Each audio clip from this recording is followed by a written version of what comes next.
And welcome back, everyone. This is the X Zone. I am Rob McConnell. We're coming to you from our broadcast center and studios in Hamilton, Ontario, Canada.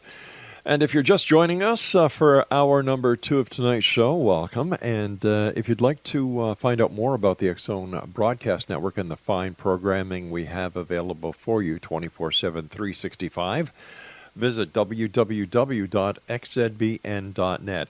Now, for the X Zone TV channel, well, there's a little bit more complicated because,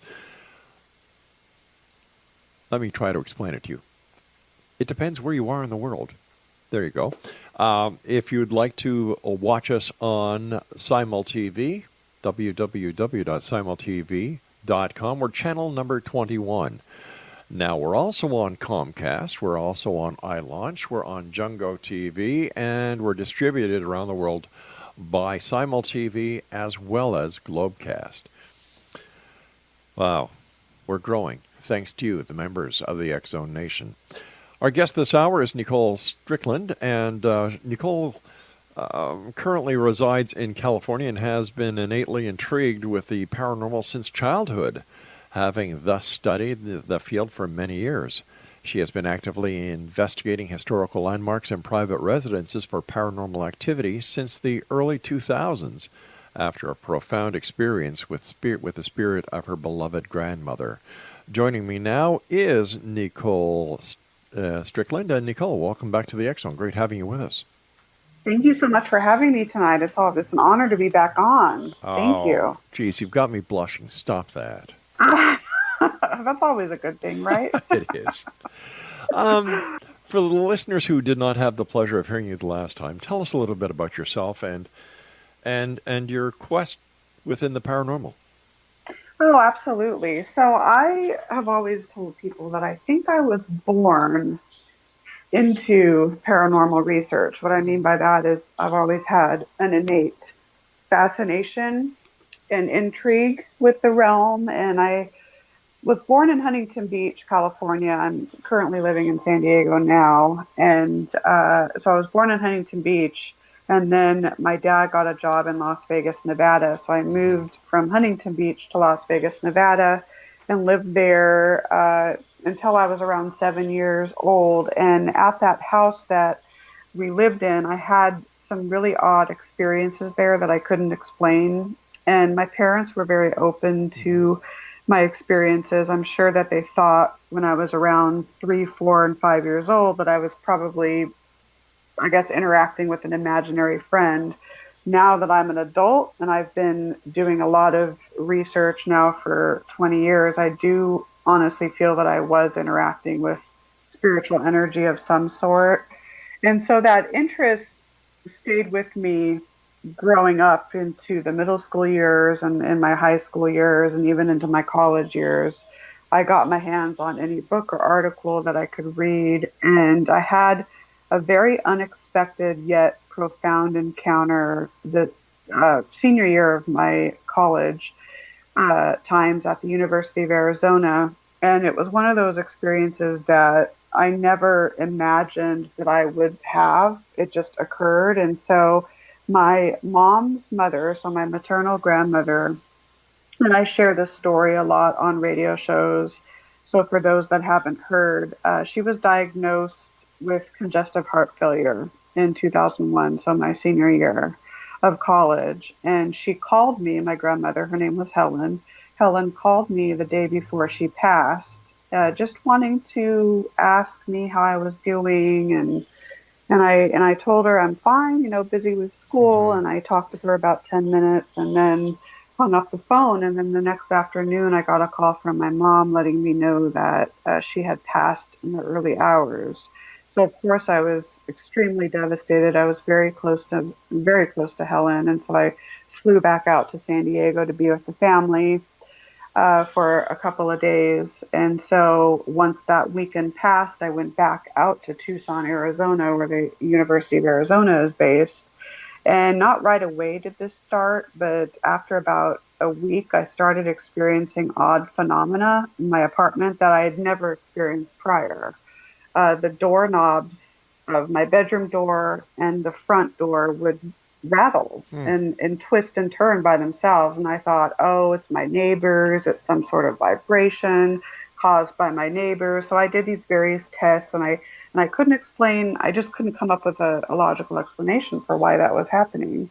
And so after that, a couple of days later, I was in my bedroom and I felt a disembodied hand Ooh. caress my face. And it felt as though it came from someone that I knew and loved. And I Mm-hmm. didn't see the hand or anything. It's just I felt it on my face. And that's when I started to connect the dots like, okay, is my grandmother making an appearance here in spirit form? And so yet another few days went by, and the, I guess, culminating experience of it all occurred again. I was in my bedroom, I was studying for a midterm, and I noticed out of my peripheral vision this movement, this light. And when I looked up, I saw my grandmother standing there solid, very solid, just like you looking at me or me looking at you. She looked about 10 years younger, slight smile on her face. It looked as though she was lit from behind. So had some sort of spotlight on her back. And it lasted, I want to say, about a good second, which is a long time for an encounter. And then she faded. And it was just such a profound experience. And that again occurred the following night. And I, at this point, talked with my mom and told her what I was experiencing. And my mom and I decided to openly talk with Helen to let her know that she's okay, she's free to move on, the family's okay. And once we did that, those experiences stopped. So that was the most profound experience that actually catapulted me into wanting to investigate the paranormal and learn more about paranormal research and investigation. So I started after that working with different teams in the Southern California area. And then in 2009, I developed the San Diego Paranormal Research Society. And so I'm proud to say that we're one of San Diego's leading teams. We do a lot of cases here. We host tours of the Rancho Buena Vista Adobe. Mm-hmm. We're a very educational team. We offer presentations and classes about how to conduct an investigation. So, it's kind of like the rest is history, as they Yeah. say. So it's a journey. It's been a really good journey. Why do you think the paranormal is is so popular these days? It's such a good question. I often I think about this every day Mm-hmm. actually, and I don't know if there's some unexplainable reason, like maybe some universal cosmic reason for it. I know that it's more in our mainstream media, a lot of the television shows that Yes. people watch. There's more and more people getting into the field, so there's more information out there about it. So I think that plays a role. And I just think the interest is there for so many people now. And so I think that can be a beneficial thing, and then maybe not so beneficial. But I know it's constantly evolving, the field. So, Do you think we'll ever find the answers that we're all seeking?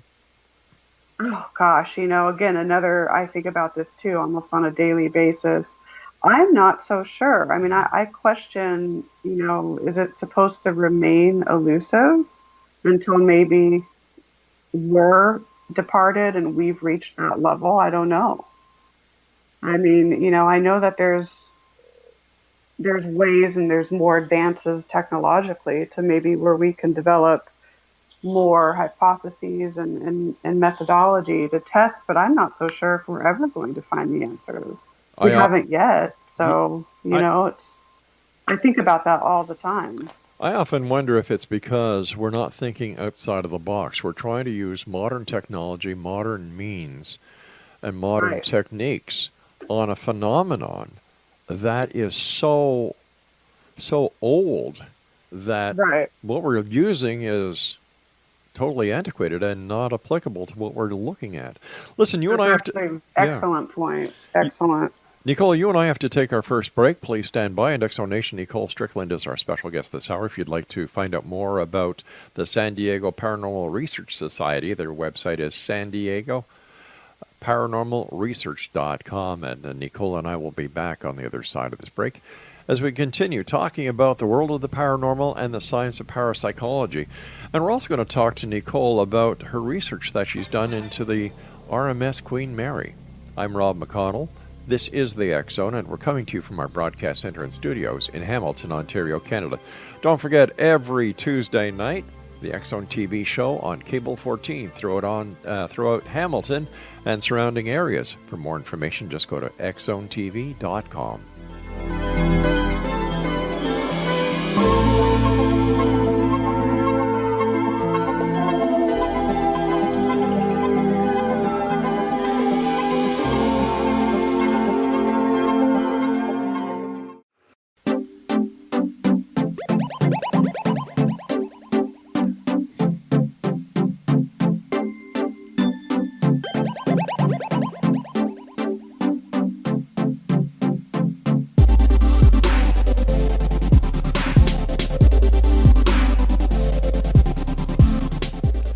Welcome back, everyone. Nicole Strickland is our special guest. Her website is SanDiegoParanormalResearch.com.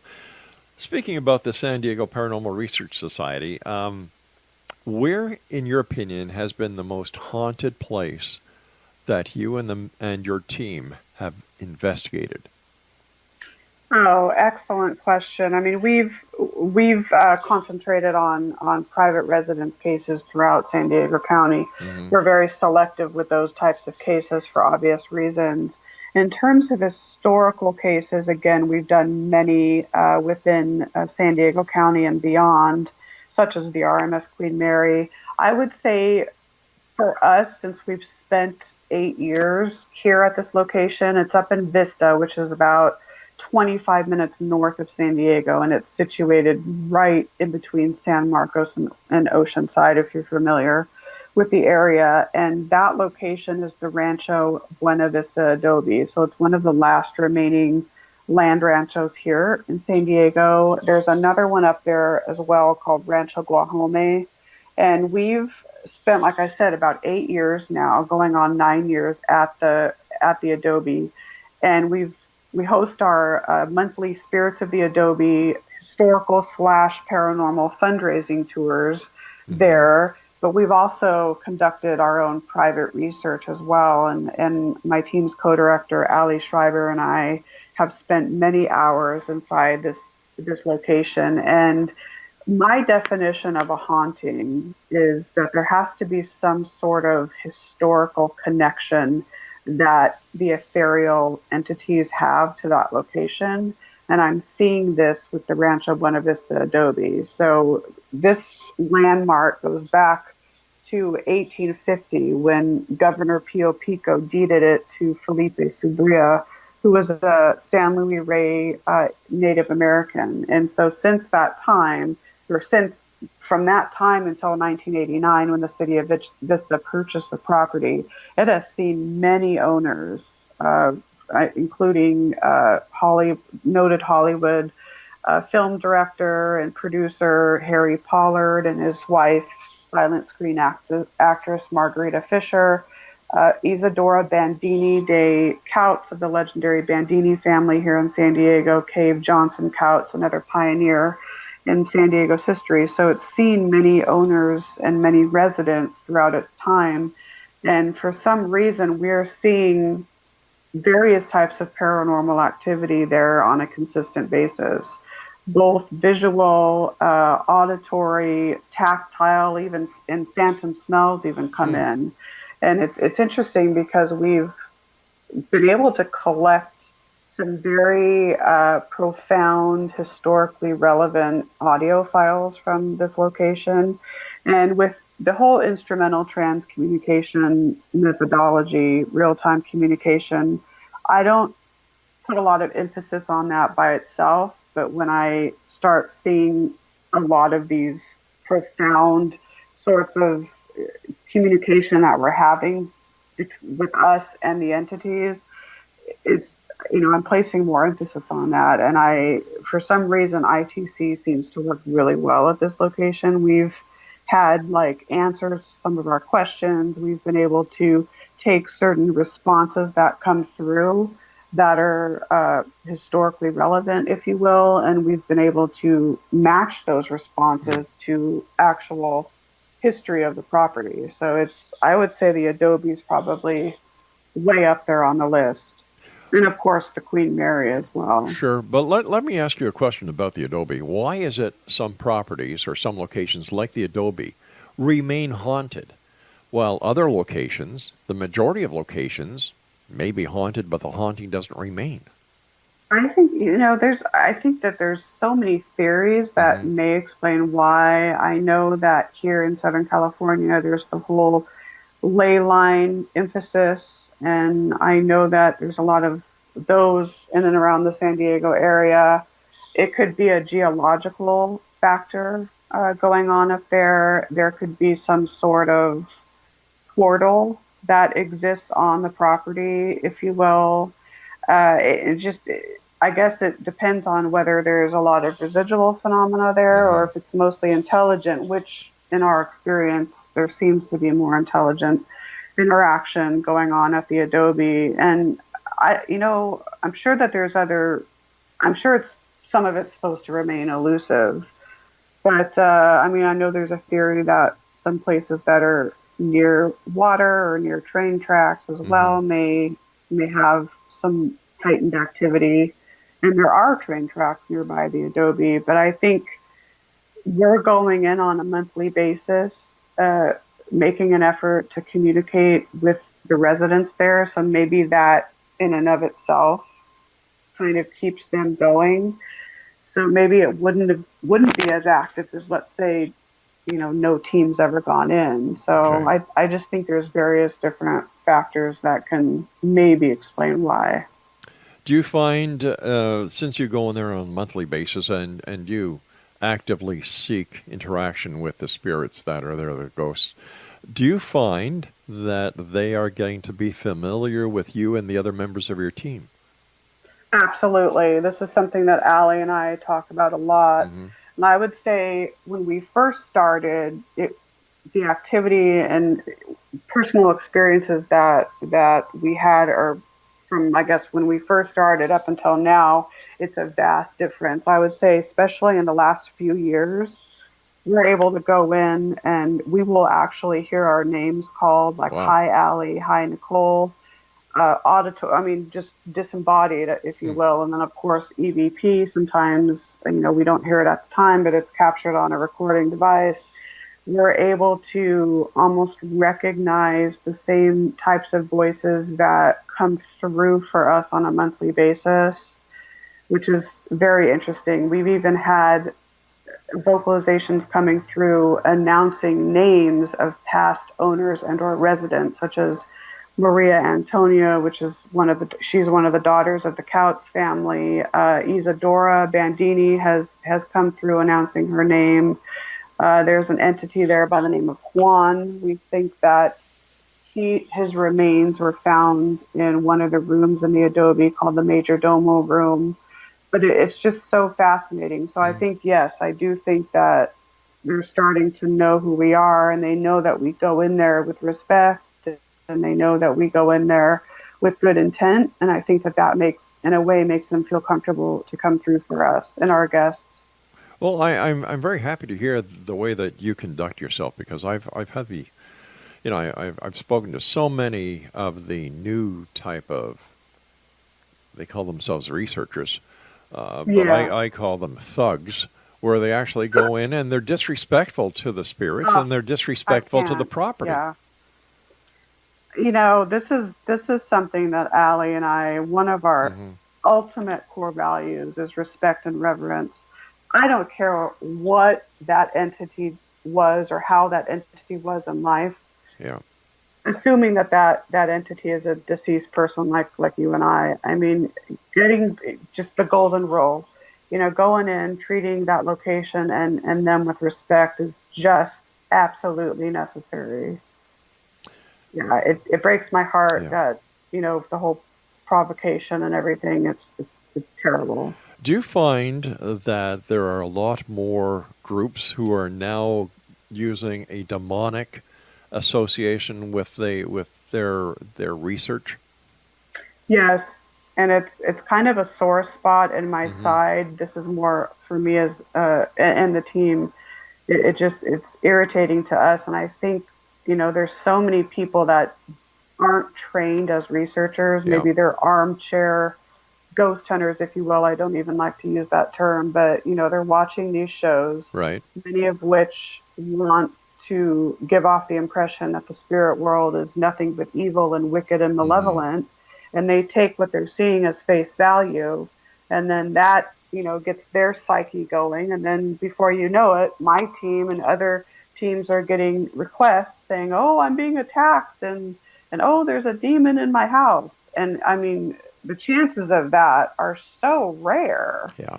and it's sad because in our experience, many of the encounters that we had are just anything but malevolent or negative, and so it really is a sore spot for us. Well, I guess it's because sensationalism seems to be the key word. And a number of these people Right. who go in for the demonic aspect are, they're trying to get their 15 seconds of fame on a television show. And, That's in my right. opinion, they're doing it the wrong way. I Yeah. can't agree with you more. Absolutely. It's so sad, and I think it's so disrespectful to the Hmm. spirit realm. I'm not saying that negative entities and negative energies don't exist, Right. but I mean, true, authentic demonic haunting is so rare, in my opinion. Nicole, please It's, stand by. You and I have to take our break at the bottom of the hour with the news. And Exonation, if you'd like to find out more about my guest this hour, Nicole Strickland, her website is san diego paranormal research.com.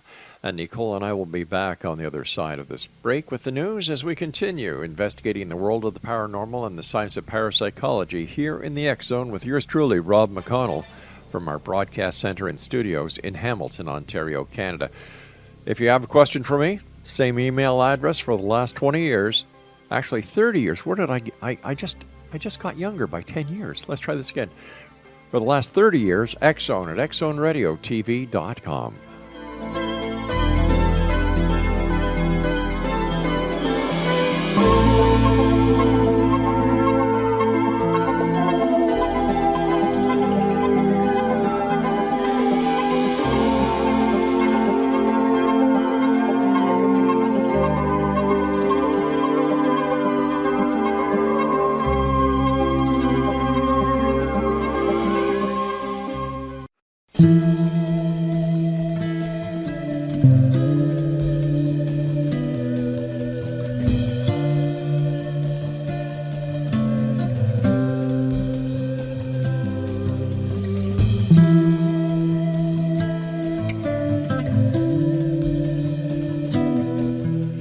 Welcome back, everyone. Nicole Strickland is our special guest this hour. Her website is www.san diego paranormalresearch.com. You've done extensive research at the RMS Queen Mary. Can you tell us about that?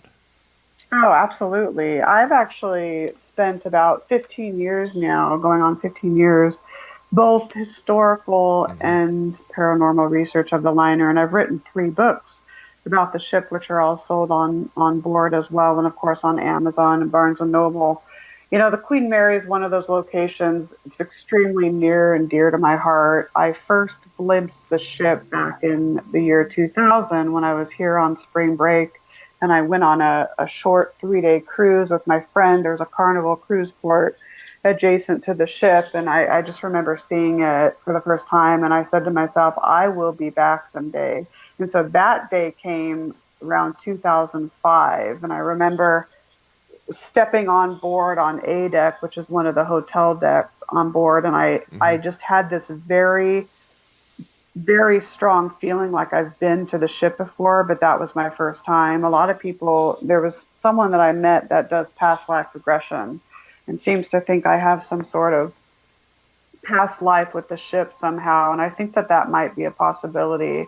But it's just a strong, like almost soul connection that I have to the Queen Mary. Very hard to put in words. But I have had the opportunity to conduct with various teams many different investigations in numerous areas of the Queen Mary. So as you know, it's now situated in Long Beach, has been there since December 9th of 1967. I've investigated the former first and third class pool, the aft engine room, the boiler rooms, the bridge area, many different staterooms on board, the wheelhouse. I mean, you name it, and I've been there. And it's one of those locations I think that is extremely haunted. If any location in the world had the key to explaining exactly what goes on, maybe in the spirit world, I think the Queen Mary would have one of those keys. But I why? think it's But just, why is it yeah, so? Why is it so haunted? Like it has no dark history. It wasn't. no, It didn't no. sink. It wasn't involved in a wreck. So why do you think the Queen Mary and not other ships? I know other ships are haunted, but not to the extent that you and other investigators have found the Queen Mary out to be. I think that there's an elusive reason that we're not supposed to know, that maybe only the ship knows. And some Hmm. people may call me nuts for saying this, and that's fine. But in my experience, I think the ship is very much alive. She has her own thoughts, her own Yeah. emotions, her own feelings, and she communicates to certain people. She communicates to everyone, but she's drawn to certain people. And I think there's theories I think there's more than one reason, and some of which is obviously going to remain elusive. But of course, it sits in a body of water. Hmm. We know that water is a conductor for electricity. There's my friend Tony Ashland has a very interesting theory. He was a former crew member on board, and he does amateur radio operation. And he told me once, he said, Nicole, I think the Queen Mary is one big giant transmitter and receiver, because she has the EMF grounding plane in the bridge. She has miles of copper wiring. And in the former first and third class pool, there's quartz ceiling. There's bits of quartz on the ceiling. And so he said that's all you need really to Yeah. make like an amateur crystal radio sort of thing. Exactly. And I said, God, that's so profound. So I think there's, that could be a theory. I think there's a psychokinetic Hmm. uh, reason as well. There's so many people going in and day out, wanting to connect with the ship and wanting to experience her many different resident energies. So I think that can play into it. And I also think that, think of the amount of people that have been on board, such as myself, that fall in absolute love with the Queen Mary. I've talked with former crew, former passengers, even veterans that sailed on the ship during World War II, and many of them have said, God, there's just something about the ship. I never wanted to leave. I got upset when I had to leave. It was just like being at home while on board. So maybe, for many of the people that are no longer with us Hmm. that sailed on board, maybe they are coming back in spirit to pay their respects and to still be with the ship. So I think there's all these different theories that kind of work together to potentially explain why. But there's something very, very profound going on that ship. It's a beautiful thing. What kind of paranormal activity did you witness while you were doing your investigations onto the Queen Mary? I would say different types of personal experiences I've had, different types of data that I've collected. I Hmm. would say the ship is known for more visual types of encounters. People have seen full-bodied apparitions, partially manifested figures. The shadow figure phenomenon really prominent, especially in the pool room.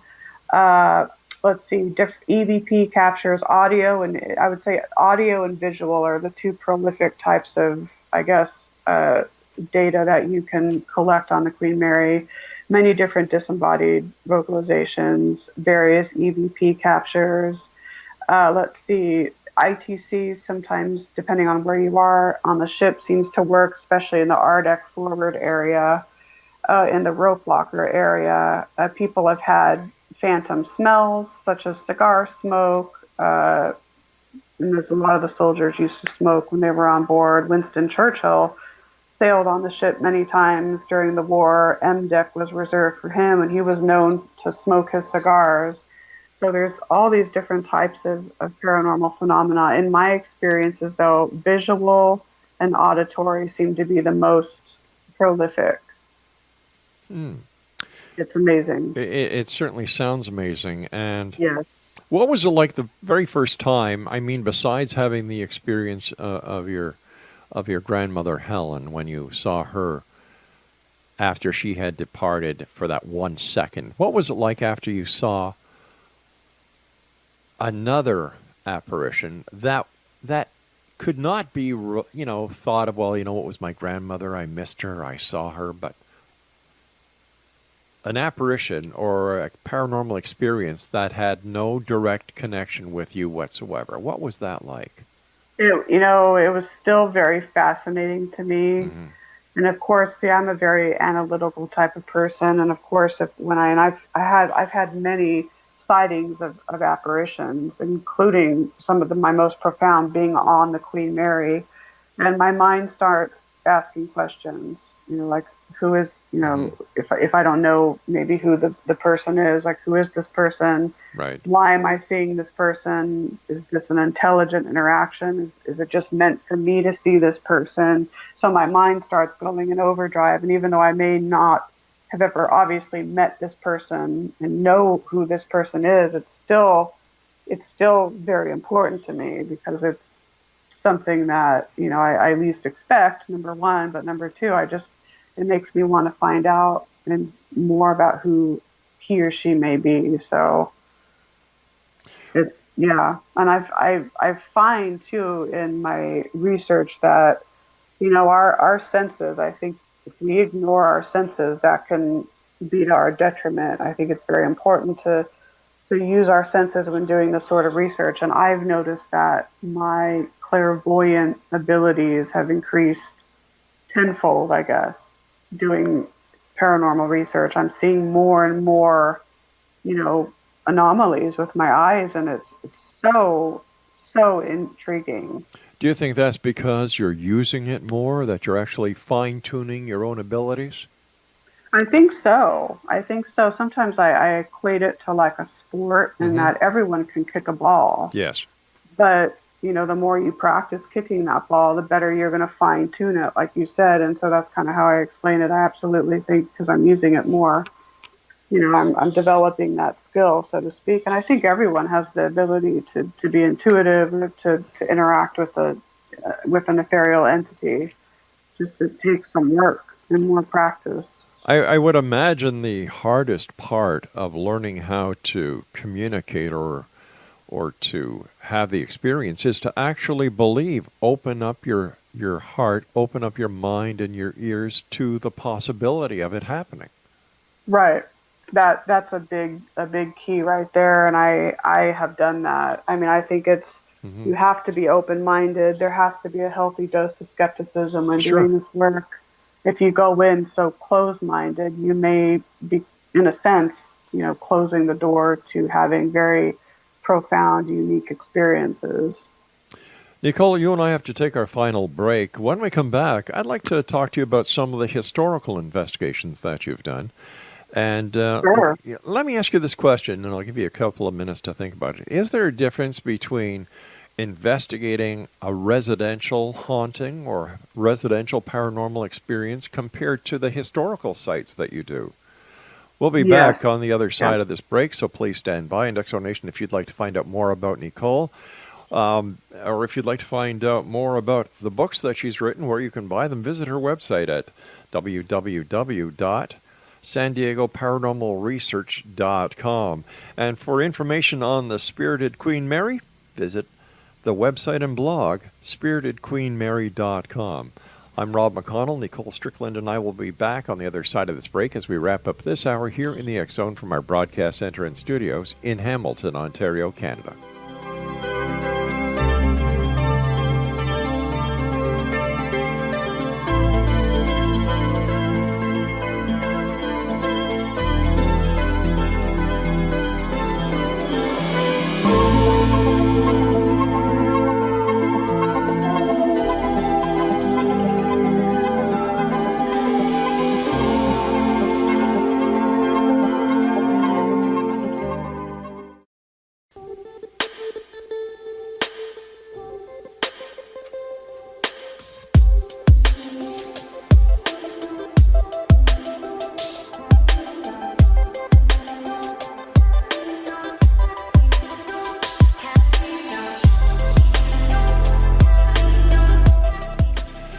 And before we get back to Nicole, I would just like to remind everyone that the X Chronicles newspaper is available for one and all with our compliments each and every month at xchroniclesnewspaper.com.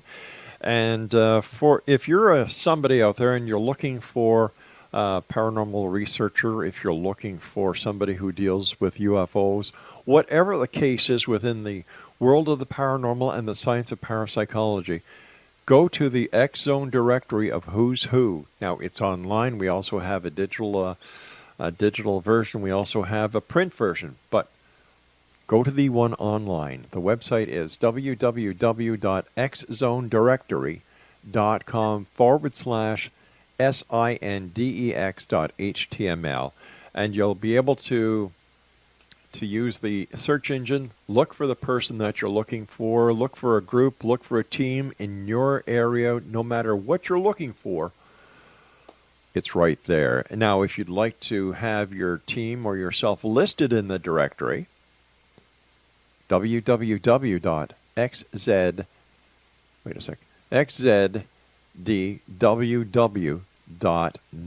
That's www.xzdww.net.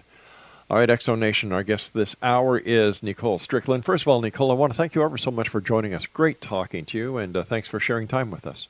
Oh, absolutely. It's always a pleasure speaking with you. Thank you so much for having me.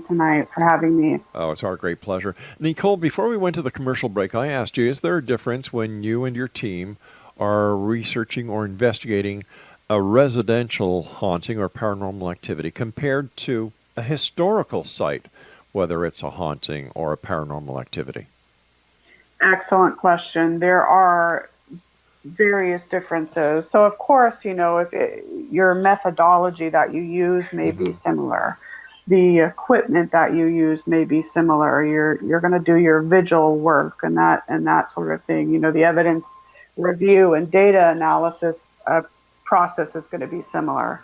But with a historical location, a lot of the curators and museum operators are aware of the types of phenomena that are occurring just based on having so many teams coming in. And of course, there may be some other eyewitnesses that come up frequently. But with a private residence, you're dealing not only with the psychology, I guess, of the energies that you're working with, but you're dealing with the various psychologies of the homeowners or the renters, let's say if it's an apartment. So we're very selective with taking on a case for various reasons. If we suspect, physical illness or mental illness or emotional instability or anything like that, we're not going to necessarily recommend doing a full-fledged paranormal research project. Or let's say there are 3 adults in the. Nicole, are you there? And 2, let's say the others aren't. I would say that's reason for us to not, proceed with the investigation.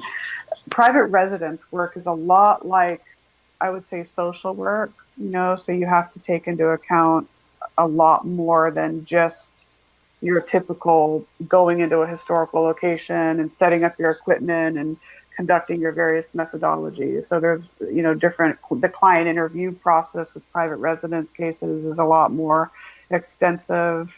Sensitive questions may be asked. We do ask questions pertaining to medication, any types of pharmaceuticals that people may be on, things of that nature. So it's a lot like social work.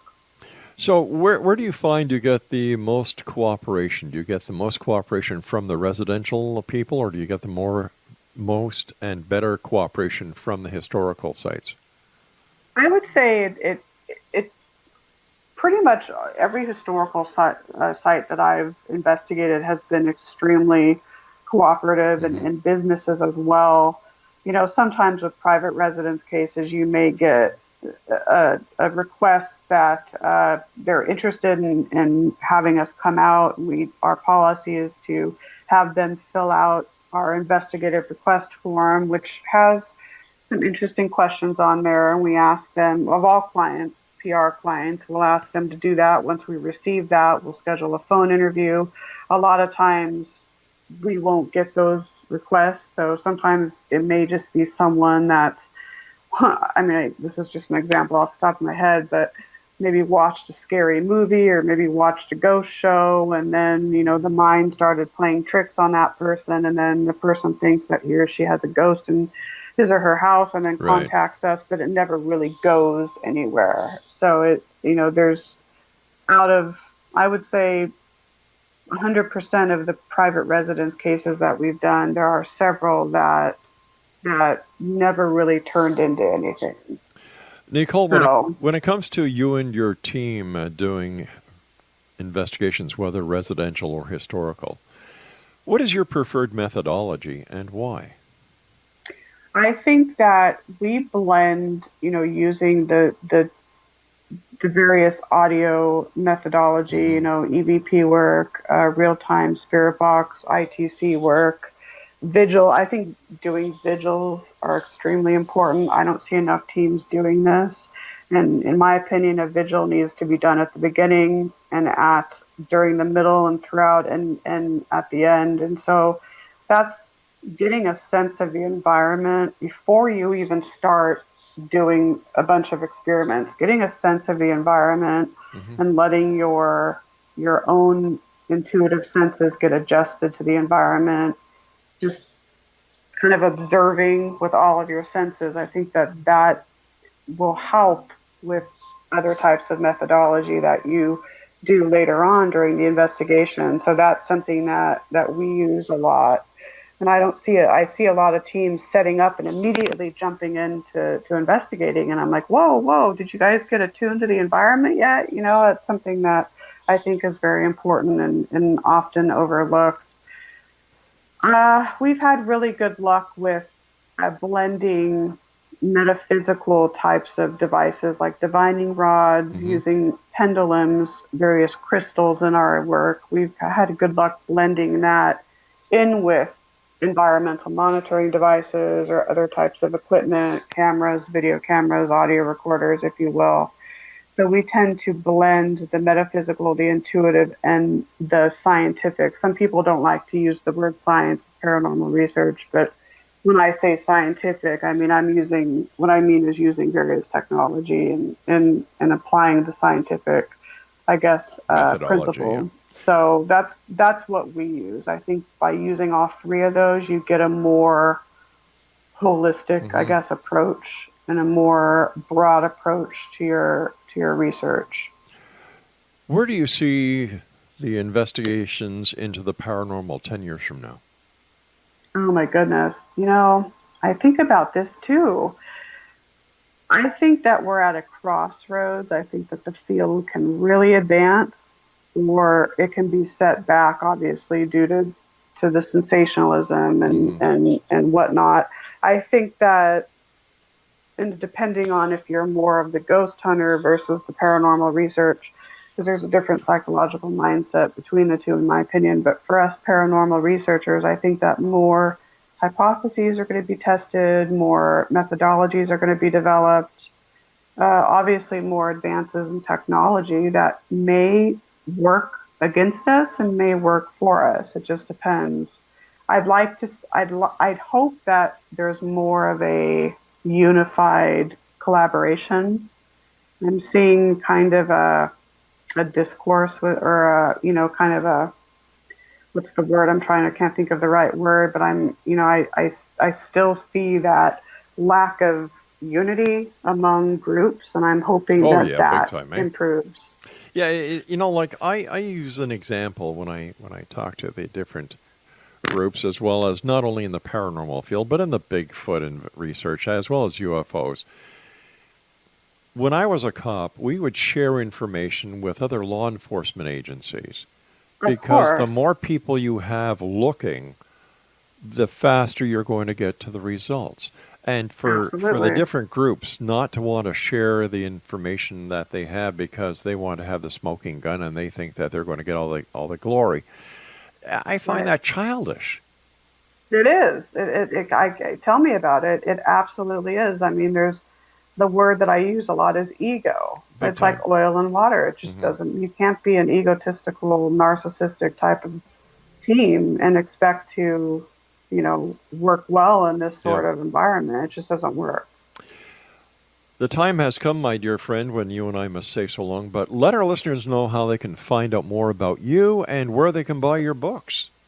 Sure. Well, my books are all on Amazon and like barnesandnoble.com. And then if you're on the Queen Mary, my books are there. My 3 books about the ship are there. I'm on Facebook. So the SDPRS, facebook.com/our acronym SDPRS. And then I'm on Facebook, facebook.com, Nicole PISD. I also have an author page on there as well. San Diego Paranormal Research.com, author Nicole Strickland.com. I'm on Twitter at SDPRS Nicole, and Instagram on Instagram at author Nicole. I'm like thinking about author Nicole Strickland for Instagram. So Nicole, we have to say so long, sweetie, but do me a favor, come back and visit us again. You bet. Thank you so much. You take care of yourself, and X-Zone Nation will have all the information on how you can contact Nicole on our website at xzoneradiotv.com. I'm Rob McConnell. I'll be back after the news, and for those of you who will not be joining us, always remember to keep your eyes to the sky and your heart to the light. I'll be back.